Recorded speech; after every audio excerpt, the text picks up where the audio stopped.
Hello, everyone. I'm Yousef, your co-moderator for today's event.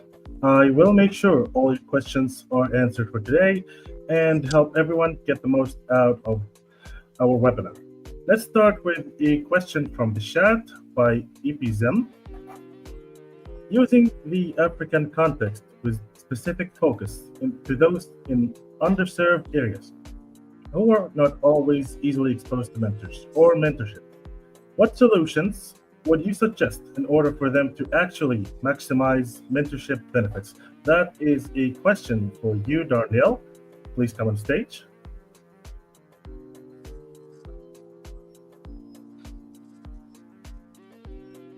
Okay, can you see me? Can you hear me? All right, hi everybody. Could you repeat that question because I couldn't understand the question and I want to make sure that I answer effectively. So there are some areas it was in kind of Africa who are underserved, who doesn't always have exposed mentorship programs or mentors. So how can you maximize your benefit from the mentorship or from mentors that are existing?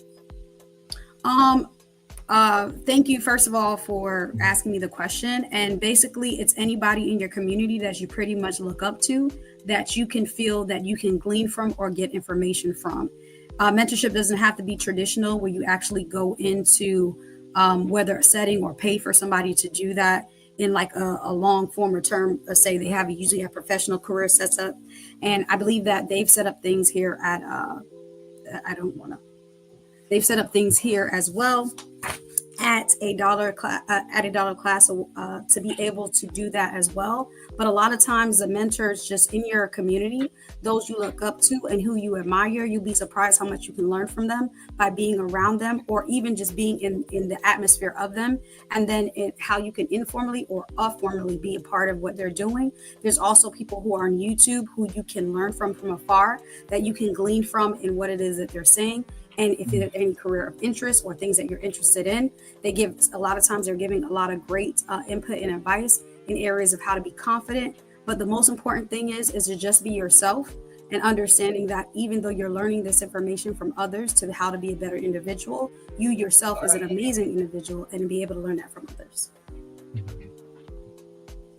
All right. Thank you very much, Darnielle. Let's move on to another question that our viewers might be wondering for our keynote speaker, Howard Berg. So, Mr. Howard, you talk about self-paced learning. How can someone stay motivated and consistent without the old and traditional classroom structure? Well, we did our whole program online. All our students worked online. So what they did is we sent all our students worked on learning, not years. You didn't go a year for first grade and second grade and third grade. You went on understanding and accomplishment. Schools are based on time. So you have kids in 12th grade who can't read, write, and count because they got D's, they moved on to the next level and they still hadn't developed competency at the lower levels. We only moved them forward when they got an A, and we never gave them the answer. We gave them clues and we made them think and we made them develop their own understanding. And they only got the next lesson when they aced the one they were on. You don't want a doctor who got a D in surgery or a pilot who got a D in landings. There's no D's in learning. There's no C's and there's no B's. You either know the information or you don't know the information. And we don't move people to the next lesson based on their age or how long they've been in that. We move them forward by their understanding. We had a 10-year-old do high school biology in 1 week, the whole thing. I said, what did he learn? Well, 300 essays. We only had essay tests because you can't fake an essay. You have to be able to justify your answers. Explain the genetic code and how it works. What's a mitochondria? 300 essays like that, got 2 wrong. He's finished with high school biology at 10. The other thing we did is we trained students on how to mentor each other. In the one schoolhouse in the Old West, where they went from K to 12, older students mentored younger students. And students are more receptive to mentoring from fellow students. They feel less intimidated because there's a camaraderie amongst them. So our students learn to help each other And then we trained the instructors on brain-based learning. We didn't teach any content to any student until they learned how to study, learn, remember, develop emotional intelligence, learn how to speed read, know what to look for, know what to do when they were confused, and how to analyze it and make sense of it. Then we taught content. No schools are doing that. They're giving them content. They have no idea what they did wrong. They don't know how to fix it. And then they make the child feel insecure and inability of lacking learning when you never taught them how to learn in the first place. So it isn't the students that fails, it's the system that's failing to teach them learning skills. And that's the first thing we should teach before they even learn how to read, how to understand, how to learn how to read, and remember what they're learning. And so by learning all of those skills first, working with each other, and having a teacher mentor the ones who need the help, and let the students who are able to self-learn, self-guided erudition, fly as fast as they can go, everyone benefits, and students are able to go quickly through subjects they understand and have the support and help when they need it. And that's how we did it. These are some wise words, Mr. Howard. Thank you very much for sharing this information with you. Another question that our viewers has been wondering for our speaker, Eric Thomas. So, Mr. Eric, you talked about business and you talked about how to start a business, how to conquer the market, how to be able to do or take your own path. But how does one beat the fear of taking their own path in business or sales or whatever field they would like to be going through? That is a question for our speaker, Eric Thomas.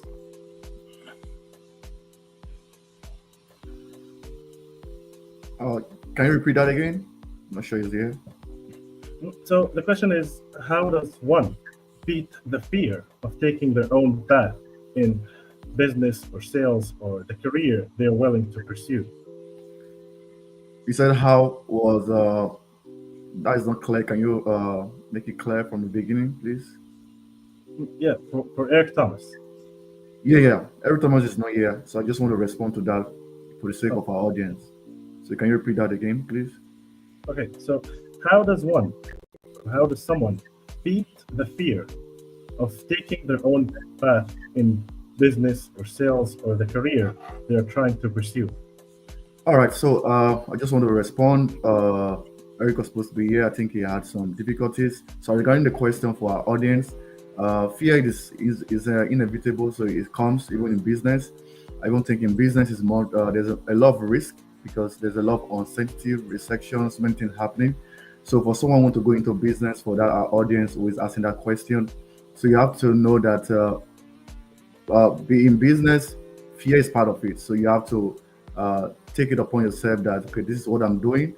But I think for you to walk around that, you want to have a mentor. If you have someone who you could look up to, just like what Darnielle talked about, if you have someone who you could look up to, so when the event becomes so tough, you can reach out to your mentor. This is what I'm going through, and your mentor can always share some of his own experience with you, because whatever journey you want to go into, someone has gone through that journey before. So that helps a lot, rather than just trying to figure it out within yourself. So you can always reach out to someone who has done something similar to that, and that can help you to get back to your business.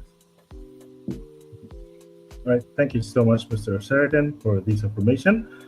I'm going to move to my friend here, the one and only Yousef, to continue taking your questions and make sure all of them are answered. Please come to the stage, Yousef. Hi everyone, my name is Elizabeth. This question is for Darnielle Thomas. It says, from eBay's Destiny, it says, when you talk about redefining education pathways, how can communities with cultural, technological, and regulatory barriers, as well as skills gap, get integrated into these new pathways?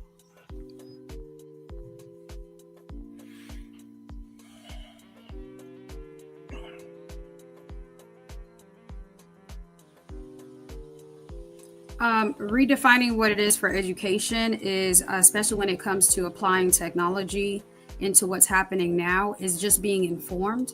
A lot of the times we don't necessarily know what's going on in the area of interest that we want or we want to pursue, and or what's going on in that particular field.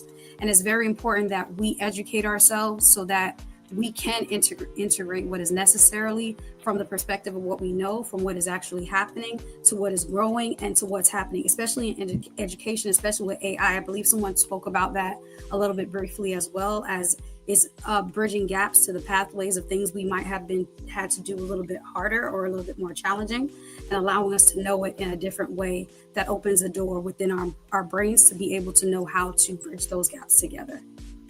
And if I did not answer your question entirely, please don't hesitate to either expand or ask another comment in the chat, so that I believe it's Elizabeth can be able to present the question and or restate it again.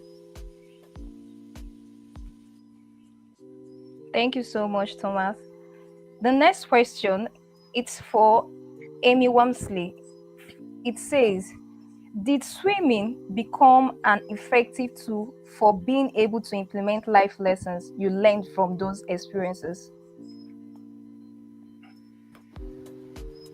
Thank you for your question. Yes, it has, in many different ways. Over the last year, I actually have lost both of my parents, and continued to train while all of that was taking place. And that's where the mindfulness really has come in. It is a place where I could go into my own space. I could do my own meditation. I could do my own work. But it reminded me that no matter what was happening and no matter the difficult and the challenges that I had to overcome, I had a goal at the end. And my parents would want me to continue with that goal. And so there were moments where I was swimming with goggles filled with tears. But you just keep going and you just keep pursuing to get to where you need to be. There were days where I woke up and I didn't want to get out of bed. I didn't want to go, but I knew I had to, because this was a dream of mine since I was 12 years old, actually. And so I continued to just get up and go. And it didn't matter if there were days where I would pull into the parking lot and it would just even walking into the pool was hard. I was already there and I was like, I'd rather just go home today. And I made myself get out of my car and just get in that water. And some days it was great and I'd stay for 3, 4, 6 hours. Some days it might be 5 minutes, but the fact that I got myself there was the point. And that's how life is. And I gave myself grace for that. And that's important. I gave myself grace as, today wasn't a great day. I showed up, I swam for 15 minutes and I came home. But you know what? I showed up. And showing up for yourself is the most important thing you can do in life. It is the thing that is going to get you forward. So, did swimming help me? It helped. That's just one example of how swimming and pursuing this has really helped me to just continue to show up for myself and for the people around me. Thank you so much for that lovely answer. Without no further questions, so I'll be handing it over to the convener, Mr. Osaretin. All right, thank you very much for that, Elizabeth. We still have some time. We still have about 20 minutes. So if we have more questions, we want to kind of clarify. So our audience who are joining on the event, I think, I don't know if the question has been answered, Casey, that's been addressed already? Yes, that was the last question. Okay. Well, I did have a question for Molina, and I don't know if she can hear me.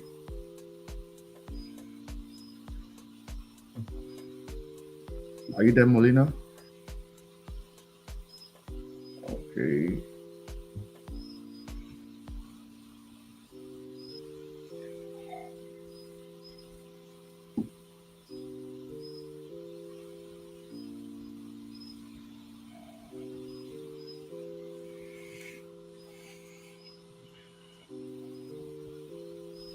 Okay, I think the question I have for her, can you hear me? Hello? Yeah. So the question I have for you is this: for someone who is trying to go into a career, I know you talked about your profession in human resource. Uh, why is it so difficult for people to get into the workforce today? Um, it's because on certain occasions I see people come in for jobs with sort of the wrong expectation. I think people already count themselves out before they even get to the interview process or the onboarding process, which causes them to show up not entirely. So I definitely think it's important to give yourself a little grace, like Amy spoke about, and I think Darnielle spoke about it as well, giving yourself a little grace and knowing that you can show up for yourself wholly and completely, especially in those situations. Okay. Just a follow up to that question I asked. It seems most jobs that you apply for is not being assessed by AI to the extent that it doesn't give people a chance. So if you don't have the right keywords and all of that, the AI or the bots may not even accept those persons. So is it that is what the workforce is now, or how can someone move around that, because getting a job is so competitive? So how can someone move around the AI using the keywords and all of that? So in my experience, I know that we have real people reviewing applications and things, but I think the big part is like the actual platforms that we post on now, like the Indeed, the ZipRecruiter, that type of thing. That actually filters out through that keyword process.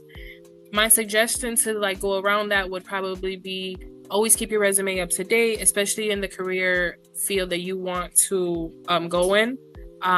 Using all of your skills, especially on the resume, and being very focused. I know some resumes that I've seen is like you've worked at McDonald's now and then you're suddenly at an IT company, but there's no type of in between. So when an employer looks at your resume, it's kind of questionable, which pushes them to use those AI services. So definitely just keep your resume just up to date. So, like, keeping the resume up to date, is it like it has to be personalized to every job position? Because we've seen a lot of cases where people they have experience in this area, but because of how competitive the business is, and they have to update their resume all the time. So, is it Right. advisable to just stick to a particular area, or you have to keep on updating? Because sometimes it can be so frustrating when submitting an application. You have to update it according to the specification of the job and all of that. So what we advise our audience who are struggling with that situation where they have to update their resume all the time, or they should just stick to a particular career and Career field, yeah, because if yeah. you seem a little too scattered, that is like sort of like a turnoff when it comes to an employer looking at your application. So definitely find your place and try to stick to it, or just even if you're not there yet. I was once at a point that I couldn't even imagine myself to be where I am today, but I applied for the jobs that would bring me and place me in the right situation and the right career path.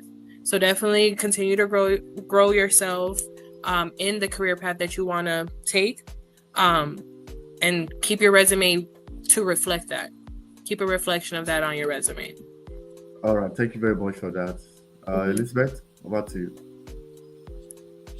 This question is also for you, Molina. It says from Bemisola, it says, how do someone stay motivated when progress is invisible? Thank you so much for that question.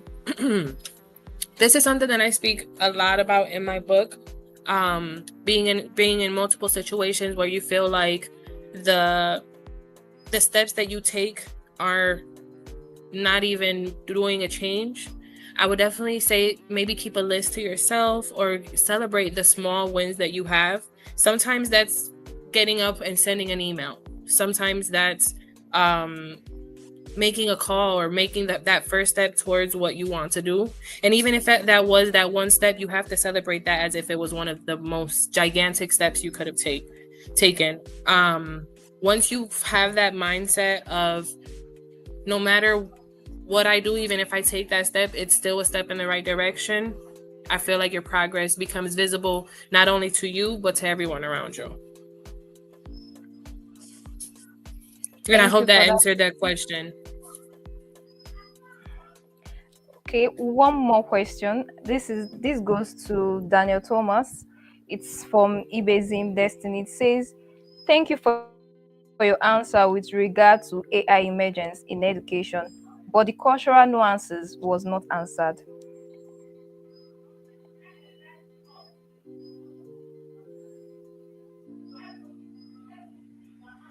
Is this for can you hear me?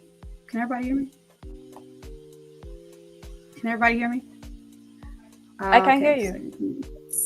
Okay, hold on. Let me make sure I get this segment we talk about. How can culture, technology, and regular skills get integrated into the new path? So you were asking more. So could you say yes or no to this part? Is this a part that you wanted to answer? How can communities with culture, technological, and regulatory barriers as well as skills gap get integrated into this new pathways? Is that the part that you said I kind of missed? Or is it the redefining part of the culture? Okay. I just wanted to make sure.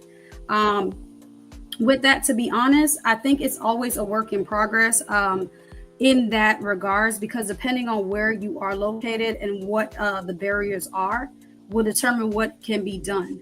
And I don't know if that makes sense. And that might not be a clear-cut answer to what you're looking for. But even for me, for example, I'm just going to give where I'm from. My family is from Jamaica. I'm looking this way. I should probably look this way. My family is from Jamaica. And honestly, a lot of the barriers to entries that we have is, and the issues and struggles that we have in regards to that has to be on a specific parish by parish basis, even though it's a huge country. Well, it's a small country, but there's different places in there and everything is applied based on that particular area. So even when it goes into breaking into the new pathways of even trying to apply auditory, systematic of different things like that, from hearing to visual, to be able to apply those into a different way of education and the pathways in technology, is figuring out what works best in that area and going to figure out how you can connect to those who are in that area, because we could be in different parts of the state. Like for instance, if you're in the United States, what works in Florida will not work in New York. The bases may be the same, but the connectivity to the people in that area is going to be a little challenging. So in order for you to do that, you have to connect to those around you, but understanding what makes sense in that area to be able to expand, to maybe integrate, to actually push forward into barriers that are stopping it from being taken in. So if you have a new learning way of doing something, in regards to how you view something to the world, I'll just use that as an example. Being able to give somebody that same perspective, perspective of what it is that you see and how you see it can be different based on how it is that they're learning it and what that looks like, and being able to relate it to their current surroundings to break into that area so that they can firmly understand what you're trying to say.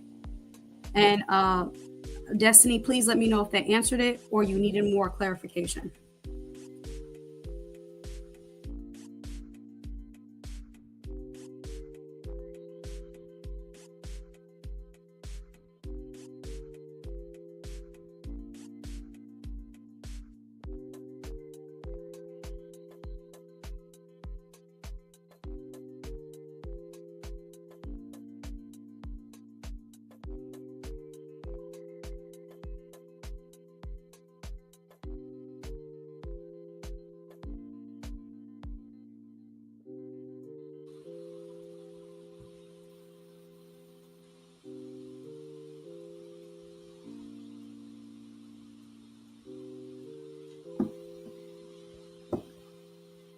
Yousef, do you want to take other questions? Yeah, I can take the last question that has been asked here by Yassine. The question says, in a fast-paced digital world, how can students stay mindful and avoid burnout? I believe that's a question for you, Mrs. Amy.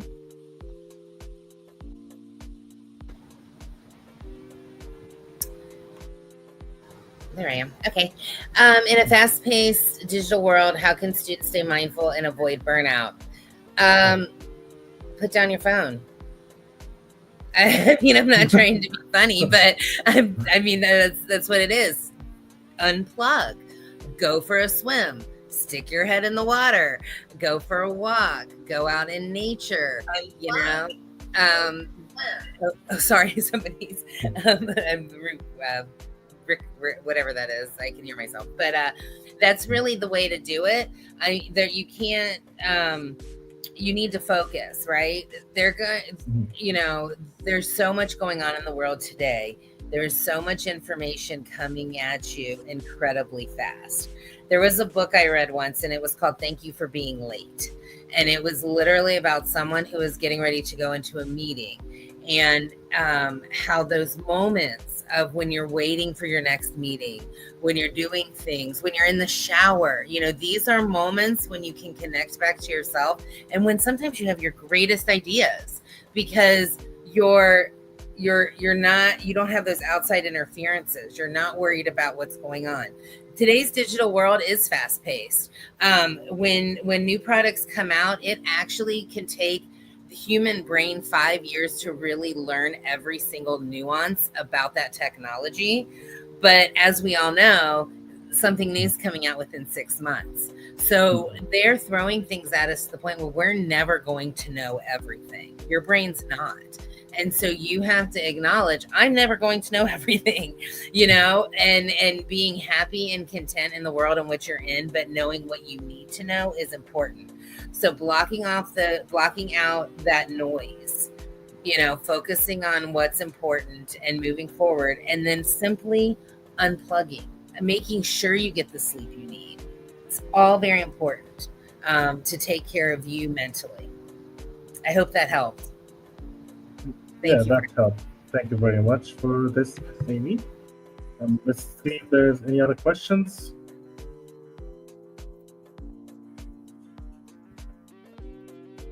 Okay, last question by Mary.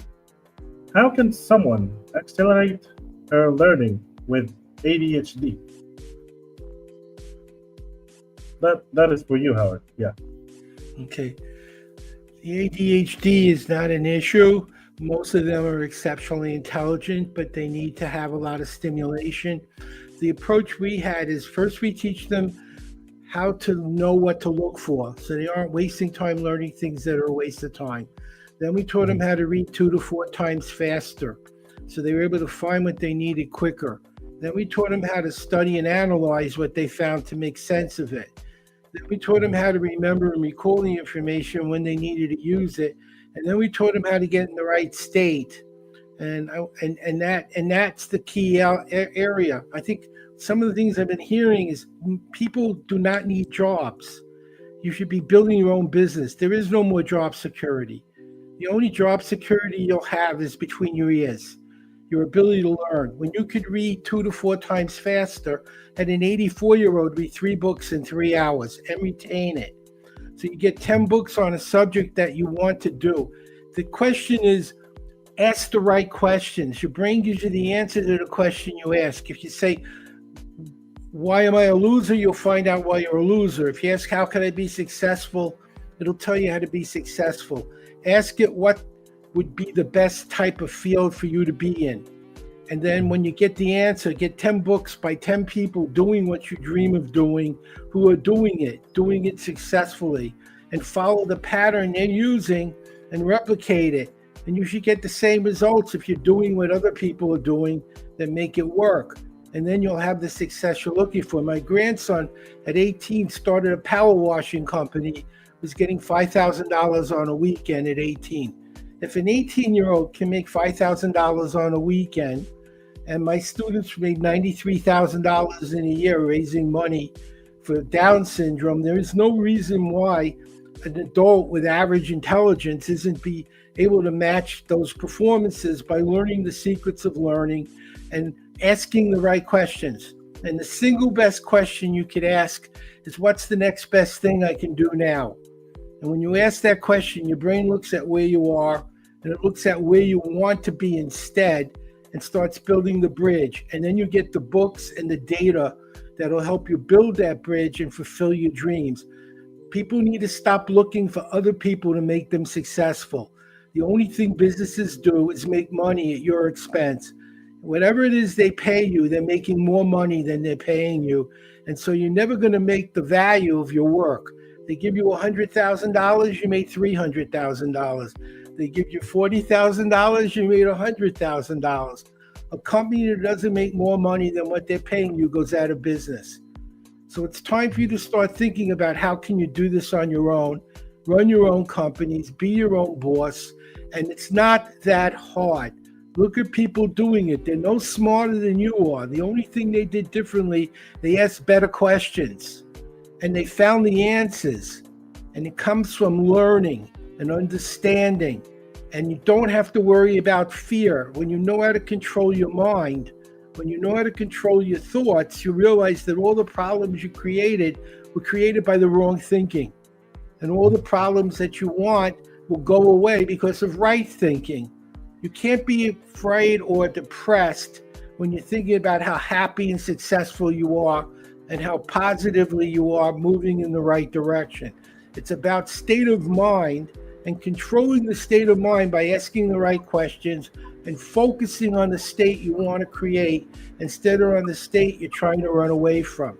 And if you follow these simple ideas I'm giving you, you'll see that you can do the same thing an 18-year-old did and an 11-year-old did. There is no reason why an 11-year-old's making $93,000 a year and you need a job.